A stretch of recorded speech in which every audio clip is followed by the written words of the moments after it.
نحمده ونصلي على رسوله الكريم اما بعد اعوذ باللہ من الشیطان الرجیم بسم اللہ الرحمن الرحیم السلام علیکم ورحمۃ اللہ وبرکاتہ۔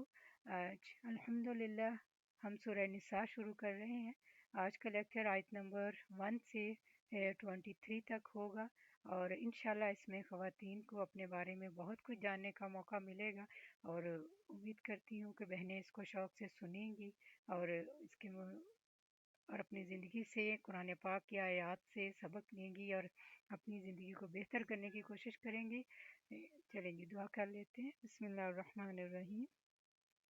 رب اشرح لی صدری ویسر لی امری واحلل عقدۃ من لسانی یفقہوا قولی واجعل لی وزیرا من اہلی رب زدنی علما رب زدنی علما اللہم فقہنا فی الدین اللہم فقہنا فی الدین، آمین ثم آمین۔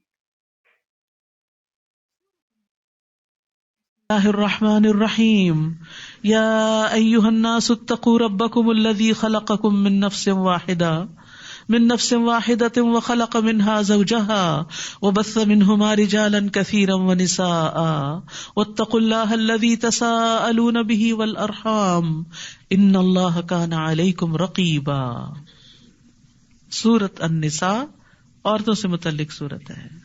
قرآن مجید میں کوئی سورت الرجال نہیں، مردوں کے نام کی کوئی سورت نہیں۔ جہاں تک مومنون وغیرہ کا تعلق ہے تو اس میں مرد عورتیں سبھی شامل ہیں۔ اے لوگو ڈرو اپنے رب سے جس نے تمہیں ایک جان سے پیدا کیا، یعنی آدم علیہ السلام سے، اور اسی سے اس کا جوڑا بنایا، یعنی حوا کو انہی سے پیدا کیا، اور ان دونوں سے بہت سے مرد اور عورتیں دنیا میں پھیلا دیے۔ آبادی بڑھتی چلی جا رہی ہے پلانٹ، اور یہ سب آدم کی اولاد ہیں۔ اور اللہ سے ڈرو جس کے واسطے سے تم ایک دوسرے سے سوال کرتے ہو، اپنے حقوق مانگتے ہو، اور رشتوں کو کاٹنے سے بھی ڈرو، بے شک اللہ تم پر نگران ہے۔ تو یاد رکھیے اپنے اوپر رب کا تقوی لازم کر لینا چاہیے۔ تقوی ہر کام کی بنیاد ہے۔ آپ صلی اللہ علیہ وسلم نے ابو سعید خدری سے کہا تھا، میں تجھے اللہ سے تقوی کی وصیت کرتا ہوں کیونکہ وہ ہر نیکی کی جڑ ہے۔ تقوی ہوگا تو عورتوں کے حقوق بھی ملیں گے، تقوی ہوگا تو یتیموں کے حقوق بھی ملیں گے، کمزوروں کے حقوق بھی ملیں گے، تمام انسانوں کے ساتھ خیر خواہی کی جائے گی۔ وَآتُوا الْيَتَامَىٰ أَمْوَالَهُمْ، اور یتیموں کے مال ان کے حوالے کر دو، یعنی جب وہ بالغ ہو جائیں، اور تم اپنے ناپاک مال کو ان کے عمدہ مال سے تبدیل نہ کرو، یعنی اپنا گھٹیا مال ان کے اچھے مال سے مت بدل لو، یعنی ان کو وراثت میں جو کچھ ملا ہے اگر تم اس کے ذمہ دار ہو، یعنی اس کی حفاظت کر رہے ہو، تو یہ نہیں کہ اپنی خراب چیزیں ان کے مال میں رکھ دو اور ان کی اچھی چیزیں اپنے مال میں بدلے میں رکھ لو، اور نہ ان کے مال کو اپنے مال کے ساتھ ملا کے کھا جاؤ کہ پتہ ہی نہ چلے کسی کو، یقیناً یہ بہت بڑا گناہ ہے۔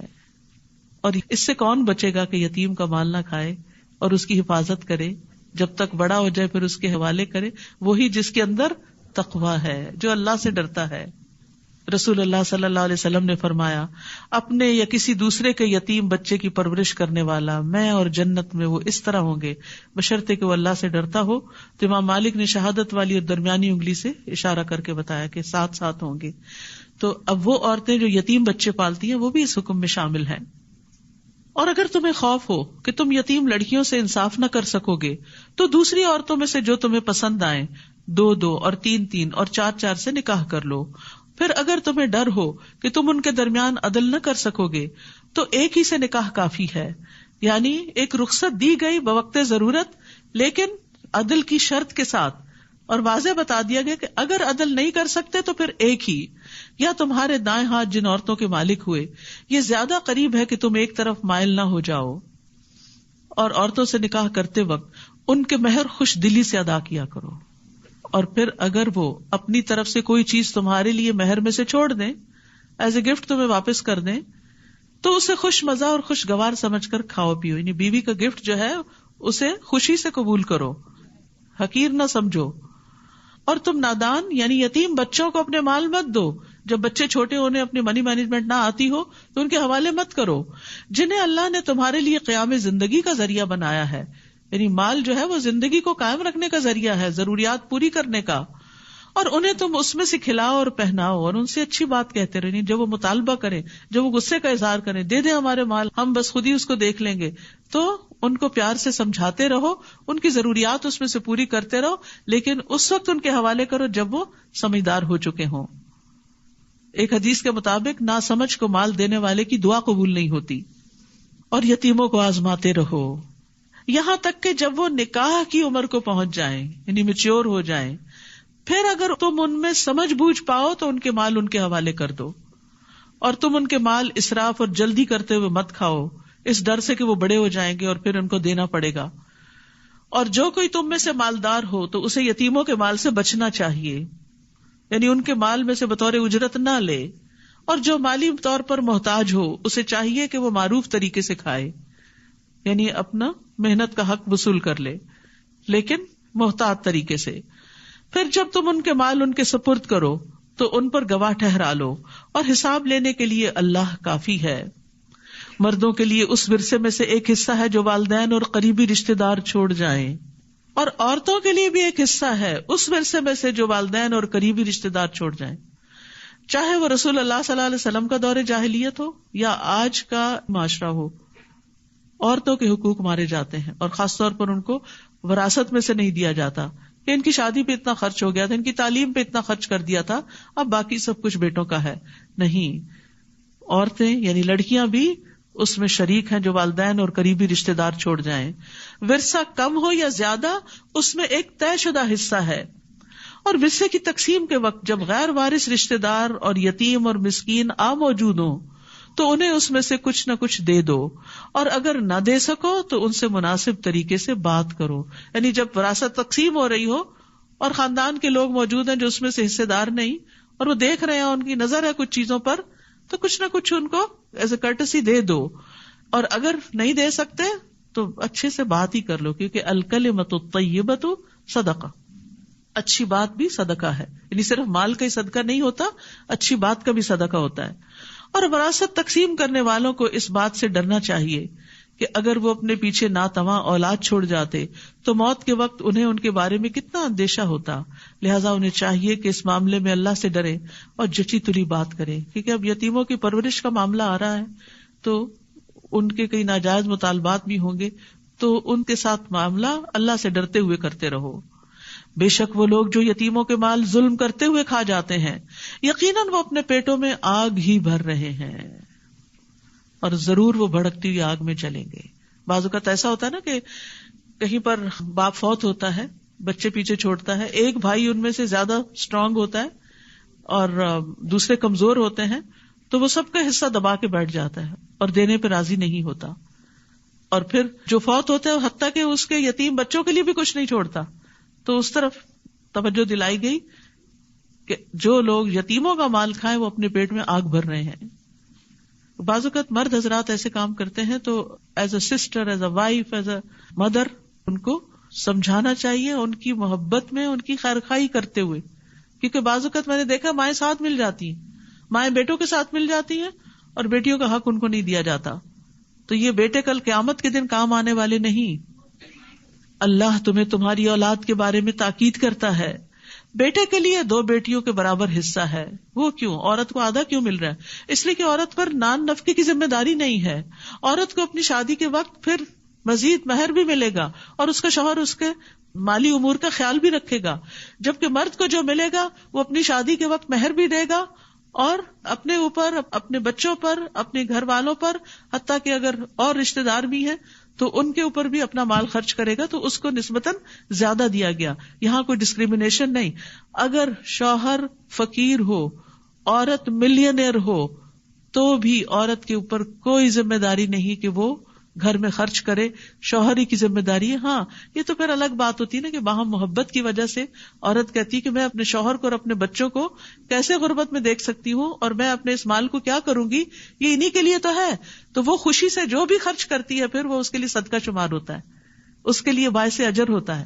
تو جو عورتیں کام کرتی ہیں اور گھر میں کنٹریبیوٹ کرتی ہیں تو وہ ان کا احسان ہے اور اس احسان کو ماننا چاہیے. اور وہ جو لاتی ہیں اور جو بھی کچھ خرچ کرتی ہیں ان کا شکریہ ادا کرنا چاہیے اور ان کے ساتھ اچھا سلوک کرنا چاہیے, نہ کہ ان سے چھینا جھپٹی کر کے ان کو ذلیل کر کے ان کو دکھ دیا جائے. پھر اگر میت کی وارث 2 سے زیادہ بیٹیاں ہوں تو ان کو ترکے کا 2/3 حصہ دیا جائے گا، اور اگر ایک ہی بیٹی وارث ہو تو اس کے لیے ترکے میں سے آدھا ہے. اگر میت کی کوئی اولاد ہو تو اس کے والدین میں سے ہر ایک کو ترکے میں سے 6واں حصہ ملے گا، اور اگر وہ صاحب اولاد نہ ہو اور اس کے وارث والدین ہی ہو، بچے کوئی نہیں، صرف ماں باپ ہی ہیں، تو ماں کے لیے ترکے کا 3واں حصہ ہوگا، اور اگر اس میت کے بہن بھائی بھی ہو تو اس کی ماں کے لیے 6واں حصہ ہوگا. یہ سب تقسیم وصیت پوری کرنے یا قرض کی ادائیگی کے بعد ہوگی. تم نہیں جانتے کہ تمہارے والدین اور تمہاری اولاد میں سے کون فائدہ پہنچانے میں تم سے قریب تر ہے. یہ اللہ کی طرف سے طے شدہ حصے ہیں. بے شک اللہ بہت علم والا اور کمال حکمت والا ہے. اس لیے اس تقسیم پہ راضی ہو جاؤ، اس پر اعتراض نہ کرو. اللہ سبحانہ تعالیٰ جس طرح سارے حالات کو جانتا ہے تم نہیں جانتے، اس لیے صرف ظاہری اور وقتی طور پر اگر آدھا آدھا دے کر تم خوش ہو جاتے ہو کہ ہم نے زیادہ انصاف کیا، نہیں، اللہ سبحانہ تعالیٰ زیادہ انصاف کرنے والا ہے. کیونکہ اسلام کا یہ نظام جو وراثت کی تقسیم کا ہے، یہ پورے آن دا ہول سارے سسٹم میں لیا جائے گا، نہ کہ ایک جز کے طور پر جس میں عورت کے حقوق اور بچوں کے حقوق کے دیگر احکامات بھی موجود ہیں. کیونکہ اللہ سبحانہ تعالیٰ بندوں پر ان کے والدین سے بھی زیادہ مہربان ہے. وہ عام محاورہ ہے نا، ایک 70 ماؤں سے بھی بڑھ کے پیار کرتے ہیں. تو پھر یہ اس کی محبت ہے کہ اس نے اس معاملے میں رسول اللہ صلی اللہ علیہ وسلم کو بھی نہیں کہا کہ آپ تقسیم کر دیں، ترازو اپنے ہاتھ میں رکھی کہ اس نے سب کے حصے خود بانٹ دیے. وَلَكُمْ نِصْفُ مَا تَرَكَ أَزْوَاجُكُمْ، اور اگر تمہاری بیویاں صاحب اولاد نہ ہوں تو ان کے ترکے میں تمہارے لیے آدھا حصہ ہے. پھر اگر ان کی اولاد ہو تو تمہارے لیے ترکے میں سے وصیت پوری کرنے یا قرض کی ادائیگی کے بعد 4واں حصہ ہوگا. اور اگر تم صاحب اولاد نہ ہو تو تمہاری بیویوں کے لیے ترکے میں سے 4واں حصہ ہے. پھر اگر تمہاری اولاد ہو تو ان کے لیے ترکے میں سے 8واں حصہ ہے.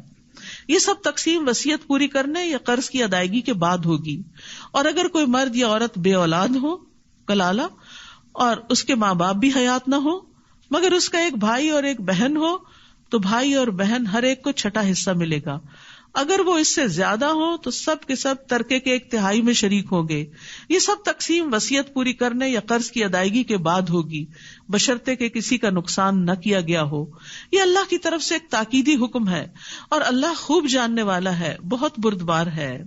یاد رکھیے، ورثے کی تقسیم اس وقت ہوگی جب وصیت پوری کر دی جائے اور قرض ادا کر دیا جائے میت کی طرف سے. تو وصیت میں تکلیف پہنچانا کبیرہ گناہوں میں سے ہے، اور وصیت بھی 1/3 مال میں سے ہونی چاہیے. کسی وارث کے لیے وصیت نہیں ہو سکتی، 1/3 سے زیادہ میں وصیت نہیں ہو سکتی. وارث اگرچہ غنی ہو لیکن پھر بھی 1/3 سے زیادہ وصیت درست نہیں. تلک حدود اللہ، یہ اللہ کی حدود ہے.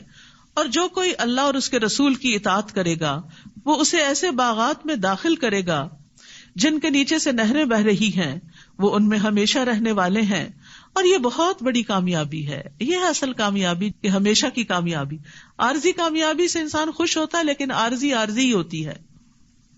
اور جو کوئی اللہ اور اس کے رسول کی نافرمانی کرے گا اور اس کی حدود سے تجاوز کرے گا، یعنی جو کام انہوں نے نہیں کیا وہ ان سے آگے بڑھ کے خود ایجاد کر لے دین میں، وہ اسے آگ میں داخل کرے گا جس میں وہ ہمیشہ رہنے والا ہے، اور اس کے لیے ذلیل کرنے والا عذاب ہے.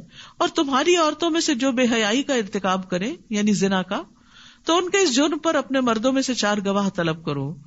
یعنی ایسے نہیں کہ کوئی بھی الزام لگا دے تو پکڑ لو، پھر اگر وہ گواہی دے دیں تو سزا کے طور پر ان عورتوں کو گھروں میں روک رکھو، کیونکہ یہ خرابی باہر جانے سے ہوئی تو پھر باہر نہ جانے دو یہاں تک کہ موت انہیں آ لے، یا اللہ ان کے لیے کوئی اور راستہ بنا دے.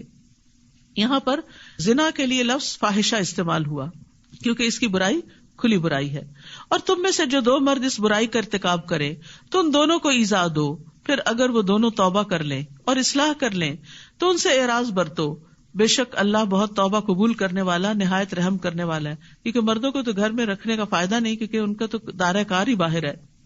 انما التوبۃ علی اللہ للذین یعملون السوء بجہالہ، بے شک اللہ کے ذمے ان لوگوں کی توبہ قبول کرنا ہے جو جہالت سے برائی کا ارتکاب کرتے ہیں پھر جلد ہی توبہ کر لیتے ہیں. تو یہی وہ لوگ ہیں جن پر اللہ مہربان ہوتا ہے، اور اللہ بہت علم والا، بہت حکمت والا ہے. تو جہالت کیا ہوتی ہے؟ کہ انسان انجام سے غافل ہو کے، بے خبر ہو کے غلط کام کرے، اللہ کی ناراضگی کا کام کرے، اسے یہ پتہ ہی نہ ہو کہ اس غلط کام پر عذاب بھی لازم ہوتا ہے. پھر یہ کہ انسان اس بات سے غافل ہو جائے کہ اللہ دیکھ رہا ہے، اس کی نگرانی کر رہا ہے، یا اس بات سے غافل ہو جائے یا بھول جائے کہ اس غلط کام کے نتیجے میں اس کا ایمان کم ہو جائے گا یا بالکل ہی ختم ہو جائے گا. جیسے زنا کرتا ہے جب انسان تو اس کا ایمان اس کے اندر سے نکل جاتا ہے. اور ان لوگوں کے لیے توبہ قبول نہیں ہوتی جو برے عمل کرتے رہتے ہیں یہاں تک کہ جب ان میں سے کسی ایک کو موت آتی ہے وہ اس وقت کہتا ہے بے شک میں اب توبہ کرتا ہوں. اور نہ ہی توبہ ان لوگوں کے لیے ہے جو کفر کی حالت میں مر جاتے ہیں. یہی لوگ ہیں جن کے لیے ہم نے دردناک عذاب تیار کر رکھا ہے. تو یاد رکھیے جو توبہ نہیں کرتا وہ معاف نہیں کیا جاتا. اور موت کے وقت جب نزع کی کیفیت طاری ہو جائے، موت کے فرشتے نظر آنے لگے، سانس گلے میں اٹک جائے، اس وقت بھی توبہ قبول نہیں ہوتی. ہاں اس سے پہلے بیماری میں کوئی توبہ کرے تو توبہ ہو جائے گی. پھر سورج کے مغرب سے طلوع ہونے کے بعد توبہ قبول نہیں ہوگی. پھر فرمایا یا ایھا الذین آمنو، اے لوگو جو ایمان لائے ہو، تمہارے لیے حلال نہیں کہ تم زبردستی بیوہ عورتوں کے وارث بن بیٹھو. دور جاہلیت میں یہ تھا کہ جب شوہر فوت ہوتا تو عورت کو اسی گھر میں رہنا ہوتا ہمیشہ کے لیے، اس کو چھوڑتے نہیں تھے. کبھی اس کے بیٹے اس سے شادی کر لیتے، کبھی اور اپنی مرضی سے، لیکن اس کو جانے نہیں دیتے تھے. تو اس سے منع کیا گیا. اور نہ ہی یہ حلال ہے کہ ناپسند ہونے کے باوجود انہیں اس لیے روک رکھو کہ تم نے انہیں جو مہر دیا ہے اس کا کچھ حصہ واپس لے لو، کہ وہ کھلا لے اور تمہیں مہر نہ دینا پڑے، سوائے اس کے کہ وہ کھلی بے حیائی کا ارتکاب کرے اور ان کے ساتھ بھلے طریقے سے گزر بسر کرو.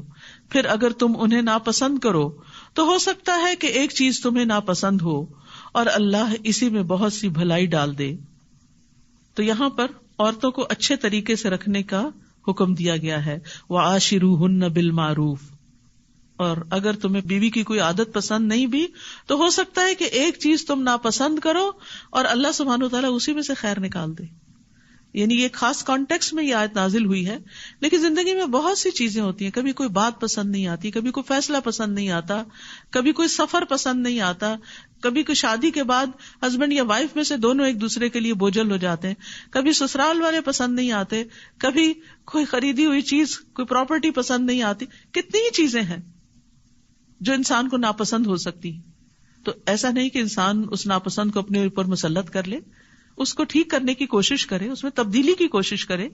لیکن کچھ چیزیں تبدیل ہو کے نہیں دیتی. آپ نے گھر خرید لیا، اب اس میں کچھ بنیادی نقص ہیں، اب آپ اوپر سے ٹھیک کرتے رہتے ہیں لیکن ہر دوسرے دن اسی مشکل میں پڑے رہتے ہیں، الا یہ کہ آپ بہت بڑا خرچہ کریں اور ریکنسٹرکٹ کریں اس کو. تو اسی طرح کئی چیزیں ایسی ہوتی ہیں کہ جس میں انسان کو اس کی اصلاح کے لیے بہت بڑی ایفرٹ چاہیے ہوتی ہے، لیکن وہ نہیں کر پاتا تو پھر اس پہ صبر کر جائے اور اس کی خیر دیکھے. کیونکہ بعض لوگ آپ کی زندگی میں بڑے ڈیفیکلٹ ہوتے ہیں، تو یہ ڈیفیکلٹ لوگ بھی دراصل آپ کو اپنی اوقات یاد دلاتے ہیں. وہ بھی آپ کو یہ بتاتے ہیں کہ آپ کون ہیں اور کتنے پانی میں ہیں. یا پھر یہ ہے کہ انسان اپنی غلطیوں کو یاد کرنے لگتا ہے. مثلا بچوں میں سے کوئی بہت ستاتا ہے تو انسان اپنے بچپن کی زیادتیاں یاد کرنا شروع کر دیتا ہے، پھر اپنی توبہ کرتا ہے، پھر والدین سے معافی مانگتا ہے، پھر ان سے حسن سلوک کرتا ہے. وہ فوت ہو چکے ہیں ان کے لیے صدقہ خیرات کرتا ہے کہ یار اب ہم نے اپنے ماں باپ کے ساتھ انجانے میں، جہالت میں، ناسمجھی میں زیادتیاں کی، اب ہماری اولاد ہمیں ناکو چنے چبا رہی ہے، یا اللہ ان کو ہدایت دے دے، ہمارے ان گناہوں کو معاف کر دے جن کی سزا ایک طرح سے ہمارے سامنے ہے، تاکہ دنیا میں ہی صفائی ہو جائے.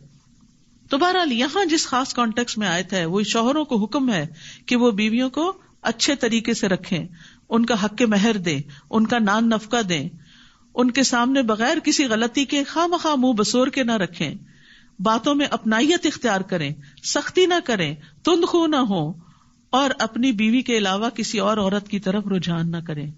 یعنی اپنی بیوی کو چیٹ نہ کریں، کیونکہ عورت کے لیے سب سے زیادہ تکلیف دہ یہ بات ہو جاتی ہے، اس کو اپنا زیور، کپڑا، کھانا، گھر، اولاد، ہر چیز بھول جاتی ہے جب اس کا شوہر اس کو چھوڑ کر کسی اور کی طرف متوجہ ہو جاتا ہے، کوئی اور زیادہ اس کی زندگی میں امپورٹنٹ ہو جاتا ہے. تو اس لیے اچھے سلوک میں یہ بھی ہے کہ وہ اپنی بیوی کے ساتھ فیتھ فل رہے، خود کھائے تو اسے بھی کھلائے، خود پہنے تو اسے بھی پہنائے، چہرے پہ نہ مارے، گالی نہ دے، کبھی الگ کرنے کی ضرورت ہو تو اپنے گھر سے نہ نکالے.